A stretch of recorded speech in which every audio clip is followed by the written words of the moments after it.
사랑하는 여러분, 우리가 가장 열망하는 것은 무엇입니까? 바로 하나님의 임재입니다. 하나님의 임재는 우리에게 위로를 줍니다. 하나님의 임재는 소망을 줍니다. 치유를 줍니다. 존재의 변화를 가져옵니다. 하나님의 임재는 우리의 아픔과 눈물을 닦아줍니다. 말씀과 기도를 통해서 하나님의 임재를 회복하기 원합니다. 하나님의 임재를 다시 경험하기 원합니다. 오늘 주시는 소망의 말씀은 출애굽기 19장 16절로 25절 말씀입니다. 출애굽기 19장 16절에서 25절 말씀입니다.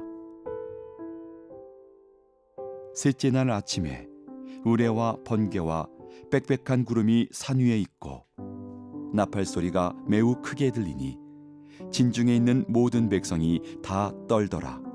모세가 하나님을 맞으려고 백성을 거느리고 진에서 나오매 그들이 산기슭에 서 있는데 시내산에 연기가 자욱하니 여호와께서 불 가운데서 거기 강림하심이라. 그 연기가 옹기까마 연기같이 떠오르고 온 산이 크게 진동하며 나팔 소리가 점점 커질 때에 모세가 말한즉 하나님이 음성으로 대답하시더라. 여호와께서 시내산 곧 그 산꼭대기에 강림하시고 모세를 그리로 부르시니 모세가 올라가매 여호와께서 모세에게 이르시되 내려가서 백성을 경고하라. 백성이 밀고 들어와 나 여호와에게로 와서 보려고 하다가 많이 죽을까 하노라. 또 여호와에게 가까이 하는 제사장들에게 그 몸을 성결히 하게 하라. 나 여호와가 그들을 칠까 하노라. 모세가 여호와께 아뢰되 주께서 우리에게 명령하여 이르시기를 산 주위에 경계를 세워 산을 거룩하게 하라 하셨사온즉 백성이 시내산에 오르지 못하리이다. 여호와께서 그에게 이르시되 가라. 너는 내려가서 아론과 함께 올라오고 제사장들과 백성에게는 경계를 넘어 나 여호와에게로 올라오지 못하게 하라. 내가 그들을 칠까 하노라. 모세가 백성에게 내려가서 그들에게 알리니라. 오늘 본문은 하나님께서 백성들 가운데 임재하시는 모습을 묘사하고 있습니다. 16절로 19절 말씀입니다. 셋째 날 아침에 우레와 번개와 빽빽한 구름이 산 위에 있고 나팔 소리가 매우 크게 들리니 진중에 있는 모든 백성이 다 떨더라. 모세가 하나님을 맞으려고 백성을 거느리고 진에서 나오매 그들이 산기슭에 서 있는데 시내산에 연기가 자욱하니 여호와께서 불 가운데서 거기 강림하심이라. 그 연기가 옹기 가마 연기같이 떠오르고 온 산이 크게 진동하며 나팔 소리가 점점 커질 때에 모세가 말한즉 하나님이 음성으로 대답하시더라. 셋째 날 아침 하나님의 임재의 모습입니다. 하나님은 우레, 번개, 빽빽한 구름, 나팔 소리, 불, 연기, 진동 가운데 현현하셨습니다. 하나님의 현현으로 인하여 모든 백성이 두려워 떨게 되었습니다. 하나님의 현현하신 가운데 하나님께서 모세와 공개적으로 대화를 하십니다. 하나님께서 모세와 대화하는 것을 듣게 하시는 이유가 있습니다. 출애굽기 19장 9절에 나와 있습니다. 여호와께서 모세에게 이르시되 내가 빽빽한 구름 가운데서 내게 임함은 내가 너와 말하는 것을 백성들이 듣게 하며 또한 너를 영영히 믿게 하려 함이니라. 백성으로 하여금 모세를 믿도록 하시기 위함입니다. 하나님과 백성 간의 중재자로 견고히 세우시기 위함입니다. 하나님이 세우신 리더는 하나님의 권위를 그에게 부어 주십니다. 영적 권위는 하나님이 리더와 함께 하느냐의 여부에 달려 있습니다. 하나님이 함께 하시는 리더는 팔로워들이 순종하고 따라오게 됩니다.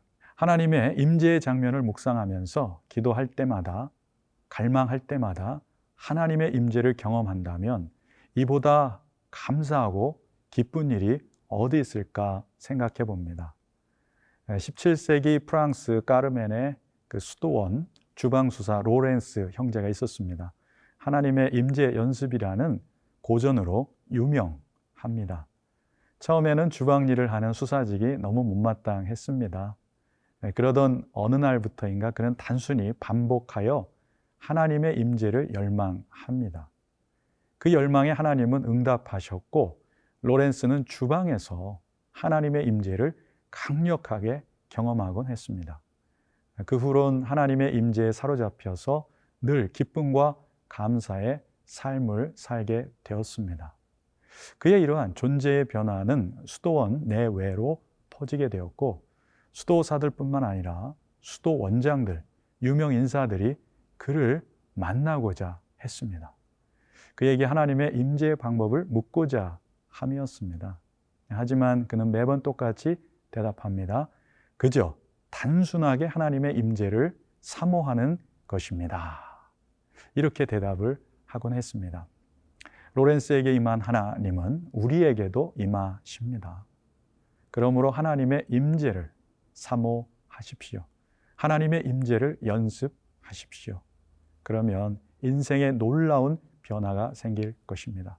인생에 놀라운 반전이 펼쳐질 줄로 믿습니다.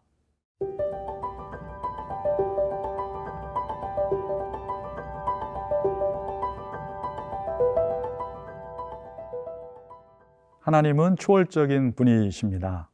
피조물인 우리와 비공유적인 속성을 지니신 분이십니다. 이 사실이 우리를 삼가 두렵게 하고 조심스럽게 만듭니다. 21절에서 22절입니다. 여호와께서 모세에게 이르시되 내려가서 백성을 경고하라. 백성이 밀고 들어와 나 여호와에게로 와서 보려고 하다가 많이 죽을까 하노라. 또 여호와에게 가까이 하는 제사장들에게 그 몸을 성결히 하게 하라. 나 여호와가 그들을 칠까 하노라. 하나님은 모세와 아론만 산 위에 올라오게 하십니다. 제사장과 백성들은 산 위로 올라오지 못하게 막으십니다. 함부로 그 선을 넘으면 죽임을 당할 것이라고 경고하십니다. 이와 같이 하나님과 그의 백성 사이에는 간격이 있고 지켜야 할 선이 있습니다. 이를 어기면 죽임을 면치 못했으니 참으로 두려웠을 것입니다. 하나님은 이러한 상황에서 백성을 위한 중재자를 두셨습니다. 바로 모세입니다. 우리에게도 중재자가 계십니다. 우리에겐 예수님이 있습니다. 예수님의 대속의 은혜로 인하여 우리는 하나님께 담대히 나아갈 수 있게 되었습니다. 십자가의 사랑과 은혜를 경험한 사람은 하나님을 두려워하게 됩니다. 그러나 그것은 무서운 두려움이 아니라 사랑으로 인한 경외심입니다.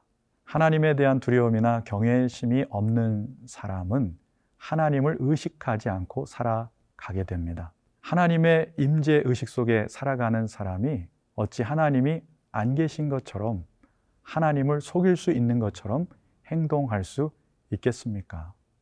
방종은 하나님이 안 계신 것처럼 생각하는 사람들이 저지르는 행동입니다.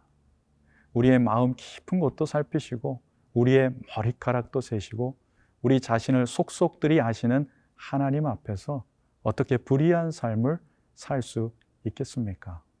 사랑하는 성도 여러분, 그러므로 오늘 하루 하나님의 임재 의식 속에서 살아가시기를 권면드립니다.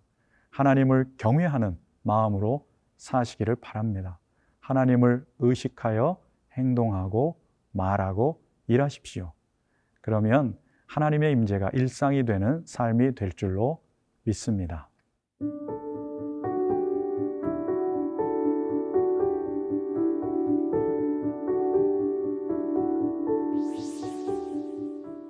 사랑의 하나님, 하나님의 임재를 사모합니다. 우리는 고난의 부재를 구하지만 우리에게 정말 필요한 것은 하나님의 임재입니다. 하나님의 임재 가운데 예배하게 하시고 하나님의 임재 가운데 기도하게 하시고 하나님의 임재 가운데 묵상하게 하옵소서. 하나님의 임재를 허락하옵소서. 우리 교회 위에 민족 위에 임하여 주시고 고통받는 저 미얀마 땅에도 임하여 주옵소서. 존귀하신 예수님의 이름으로 기도드립니다. 아멘.